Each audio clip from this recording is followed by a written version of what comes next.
ആദ്യം ഒരു ലിഫ്റ്റിൽ വെച്ചിട്ടായിരിക്കും ഈ ഡയലോഗ് പറയുക. അപ്പോൾ അതിൻ്റെ അർത്ഥം എന്താണെന്നറിയാതെ നമ്മുടെ നായകനോട് ചോദിക്കും എന്താ ഇപ്പോൾ പറഞ്ഞതെന്ന്. അപ്പോൾ അവൻ പറഞ്ഞത് യു കംപ്ലീറ്റ് മീ എന്നാണെന്ന്. ആദ്യത്തെ തവണ നമുക്ക് ഈ ഒരു ഡയലോഗായിട്ട് തോന്നും. രണ്ടാമത്തെ തവണ ഈ സിനിമയിൽ ഈ ഒരു ഡയലോഗ് വരുന്ന സമയത്ത് ഈ സിനിമ നമുക്കൊരു പീക്ക് ലെവലിലെ സാറ്റിസ്ഫാക്ഷൻ തരും. ഒരു ഭയങ്കര കംഫർട്ട് സോൺ ആയിട്ടുള്ള ഒരു പടം. ജെറി മാഗ്വയർ എന്നാണ് പടത്തിൻ്റെ പേര്. അതേ ടോം ക്രൂസ് തന്നെയാണ് ഇതിനകത്ത് നായകൻ. നമ്മൾ ടോം ക്രൂസിൻ്റെ ഒരുപാട് ആക്ഷൻ ഹീറോ ടൈപ്പ് മൂവീസ് കണ്ടിട്ടുണ്ടായിരിക്കും. പക്ഷെ അതിൽ നിന്നൊക്കെ മാറിയിട്ട് പുള്ളിക്കാരൻ്റെ ഒരു പ്യുവർ ലവ് സ്റ്റോറി മൂവിയാണത്.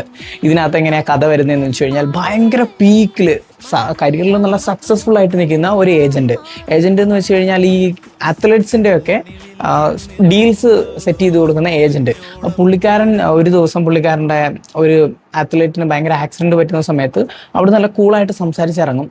അപ്പം പുള്ളിക്കാരൻ്റെ മോൻ വന്നിട്ട് എന്തോ ഇമോഷണലായിട്ട് പറഞ്ഞു കഴിയുമ്പോഴേക്കും പുള്ളിക്കാരൻ മൈൻഡ് ആകെ ഔട്ടായിട്ട് പുള്ളിക്കാരൻ എത്തിക്സ് വേണമെന്നൊക്കെ പറഞ്ഞൊരു മിഷൻ പോലൊക്കെ എഴുതിയിട്ട് പുള്ളിക്കാരൻ്റെ കമ്പനിയിൽ എല്ലാവർക്കും കൊടുക്കും. അതോടുകൂടി പുള്ളിക്കാരൻ്റെ അവിടുത്തെ ജീവിതം അങ്ങോട്ട് ഇല്ലാണ്ടാവും. ആ ടോപ്പിൽ നിന്ന് പുള്ളിക്കാരൻ ഒന്നും ഇല്ലാണ്ട് താഴോട്ട് ഇറങ്ങേണ്ടി വരും. ഒന്നേന്ന് സ്റ്റാർട്ട് ചെയ്യേണ്ടി വരും. ആ സമയത്ത് പുള്ളിക്കാരൻ്റെ കൂടെ ഉണ്ടാവുന്ന പുള്ളിക്കാരൻ്റെ ഒരു കോവർക്കറാണ് നമ്മുടെ നായിക. അങ്ങനെ ഇവരുടെ ലൈഫിൽ ഉണ്ടാവുന്ന കുഞ്ഞു കുഞ്ഞ് പ്രശ്നങ്ങളും സന്തോഷങ്ങളൊക്കെയാണ് ഈ പടം. കണ്ടു കഴിയുമ്പോൾ മനസ്സിൽ നിന്നൊരു ഭാരം അങ്ങോട്ട് ഇറക്കി വെച്ച പോലൊരു ഫീൽ കിട്ടും.